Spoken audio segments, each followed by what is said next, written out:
Finalmente, depois de quase um mês de espera, o capítulo 16 de Boruto Blue Vortex já foi lançado. E meus amigos, esse capítulo realmente promete. Tem muita coisa interessante dentro desse capítulo, muitas polêmicas, muitas revelações, assim como também vimos e descobrimos como foi o treinamento do Boruto e como Kashinkoji se transformou no homem mais perigoso do mangá até então. Então, caso você queira saber o que aconteceu dentro desse capítulo, eu te convido a assistir esse vídeo até o final. E caso você seja novo por aqui, se possível, se inscreva aqui no canal. Tamo junto e bora! Pois bem, meus amigos, começando então o vídeo de hoje. Basicamente, nesse capítulo tivemos mais um capítulo de recap, por assim dizer. Algumas coisas sendo recapituladas, algumas coisas sendo enfatizadas, mas ao mesmo tempo, algumas revelações e muitas polêmicas dentro desse material. E nesse vídeo, a gente vai comentar sobre a primeira parte relacionada a Boruto e Kashinkoji, mais ou menos ali abordando um pouco sobre o que aconteceu no passado, o que aconteceu no presente e tudo mais. Mas o fato é que, no começo do capítulo, a gente tem então a Eida, né, meio que descumprindo a promessa que ela tinha feito ali pro Boruto, lá no final da fase 1, onde ela diz que ela não vigiaria o Boruto com o Sharingan e tal, essas coisas assim. E aqui a gente viu que ela meio que descumpriu com essa promessa, não necessariamente no sentido de ficar vigiando ele, mas sim de entender mais ou menos o que aconteceu no passado. Sendo assim, no começo do capítulo a gente começa ali com o Boruto e o Kashinkoji, 2 anos atrás ali, né, depois de que o Sasuke foi derrotado e tal. Boruto e Kashinkoji meio que se uniram ali, uniram forças e tudo mais. E ali então a gente percebe que o Boruto tava passando pelo início do seu treinamento. E esse ponto aqui, mano, é um ponto interessante e importante também, porque uma das coisas que eu venho comentando com vocês ao longo das últimas lives, eu não cheguei a comentar durante os vídeos, mas relacionado ao poder principal do Boruto,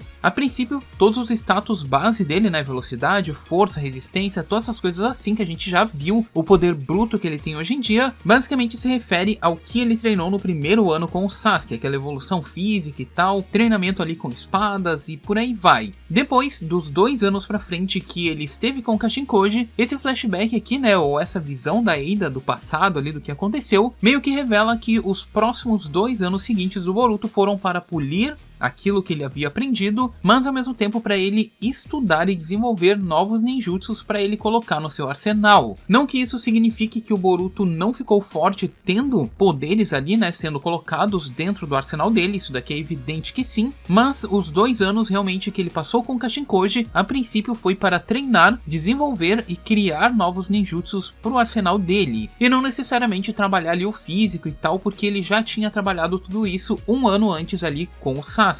Sendo assim, o que a gente vê no começo desse capítulo é o treinamento ali do Boruto, né, com o Hiraishin e tal, revelando que ele pode teleportar ali para qualquer metal que acabe reagindo, né, com o chakra dele e tal. Ele seria então capaz de se teleportar, sendo revelado também que o Hiraishin do Boruto, ele é uma técnica diferente do Hiraishin que o Minato utiliza, né? Sendo assim, ele produz um resultado muito parecido, mas que não necessariamente é a mesma técnica. Exatamente como o próprio Kashinkoji explica para ele, o Boruto nunca viu o Hiraishin no Jutsu, né, o deus do trovão voador, a técnica original baseada ali no selo e tal, essas coisas assim. Sendo assim, como o Kashinkoji explica pro Boruto, a habilidade que ele utiliza, né, no futuro ali para se teleportar e tal, que ele chama de Hiraishin, é muito parecida com a habilidade que os outros Suzuki utilizam por padrão ali com os portais. Sendo assim, baseado nisso, né, o Boruto manifestou ali essa habilidade de portais algumas vezes ali ao longo da história e tudo mais, mas ainda assim todas elas eram meio que descontroladas, né? O Boruto não tinha um pleno controle ali dos portais dimensionais e por aí vai, e então ele levou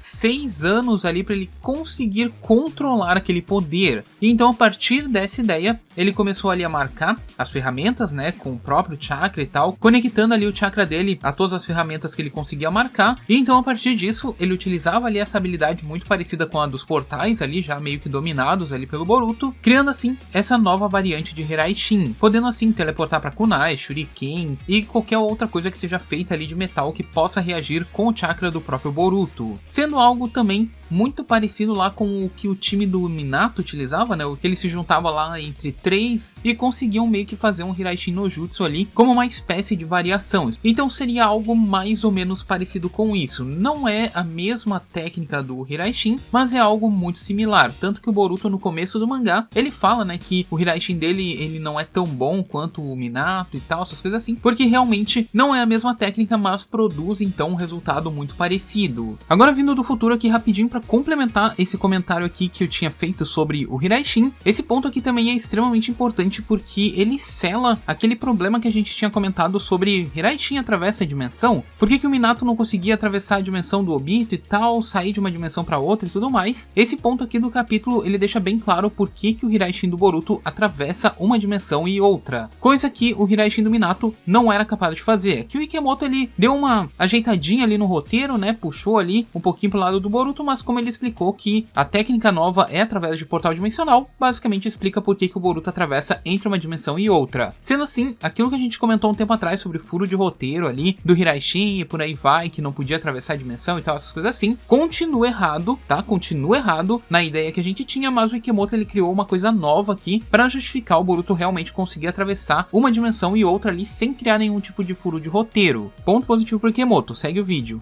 Partindo daqui então, a gente vê ali um diálogo entre o Boruto e o Kashinkoji, onde o Kashinkoji revela que o Boruto precisa evitar contar pros outros, né, sobre o futuro, porque quanto mais pessoas souberem do que vai acontecer mais pra frente, existe uma chance muito maior do destino que eles estão tentando traçar acabar não acontecendo. Algo muito parecido com o que aconteceu lá entre o Doutor Estranho e o Homem de Ferro lá no final de Guerra Infinita, onde o Doutor Estranho viu lá não sei quantos futuros lá, mas em um deles eles venciam e ele não podia contar porque senão poderia dar errado. Então basicamente o que a gente tá vendo aqui é algo muito parecido. Então o Boruto, ele meio que tem que se limitar a contar, né, a verdade e tal, falar tudo o que acontece, porque caso alguma coisa não saia como esperado, todo o fluxo da história pode acabar mudando no futuro do mangá. Sendo assim, a gente vai ver mais algumas coisas relacionadas a esse ponto ainda dentro desse capítulo, né, quando o Kashinkoji aparece ali e tal, definir quais serão os próximos passos a serem dados ali na história com prioridade, né, por assim dizer, para que as coisas não fujam do controle daquilo que ele espera que aconteça. Sendo assim, Kashinkoji explica ali pro Boruto, né, que ele basicamente é uma singularidade do destino, mantendo assim o segredo, né, para que ele possa moldá-lo de uma forma muito sutil, simplesmente para que ele possa evitar algum tipo de instabilidade no fluxo do destino. O próprio Kashinkoji, ele no passado, né, ele deixa uma mensagem ali para ele e tal, dizendo que ele esperava que ela em algum momento estivesse ali vigiando e observando os passos que eles fossem dar, porque ele já sabia basicamente de tudo que aconteceria,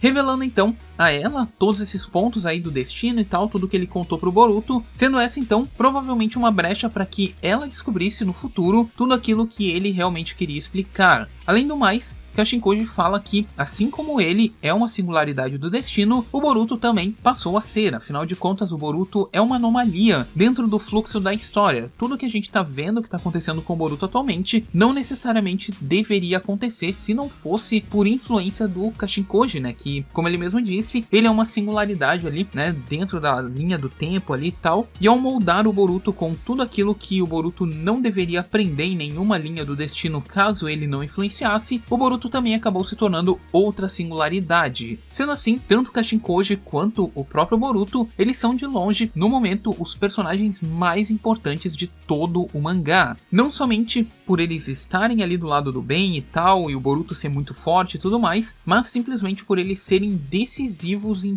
todo o fluxo da história, do ponto em que os Shinjus nasceram até o final do mangá. Sendo esse aqui, mano, um dos pontos mais interessantes do mangá inteiro. E olha que a gente tá comentando somente sobre a primeira parte. Mano, Kashinkoji é um personagem insano. O Boruto também se tornou um personagem insano como ele. E a partir daqui, então, a gente tem novos acontecimentos ali. Eu não vou comentar sobre a parte da Sarada e da Sumire dentro desse vídeo, porque não sei se é o ideal. A gente realmente tinha que comentar somente sobre o Boruto. Esse aqui é o primeiro vídeo que a gente vai fazer sobre o mangá. De qualquer maneira, a gente tem então esse conflito entre a Sarada temporada e assumirei que tá dando o que falar, mas eu acho que a gente precisa gravar um vídeo somente sobre ele. Assim como também a gente tem outro encontro ali entre o Shikamaru e a Eida. Mano, esse encontro aqui, ele é muito interessante, mano, porque ele revela muita coisa do que vai acontecer mais pra frente. Então, logo mais a gente volta, vamos estar comentando aí mais sobre os próximos tópicos, que eles são bem extensos, o capítulo foi realmente bem interessante, bem legal, teve bastante conteúdo, então a gente vai se ver aí num próximo vídeo. No mais, é isso aqui, comenta aqui embaixo se você gostou, deixa seu gostei, tamo junto e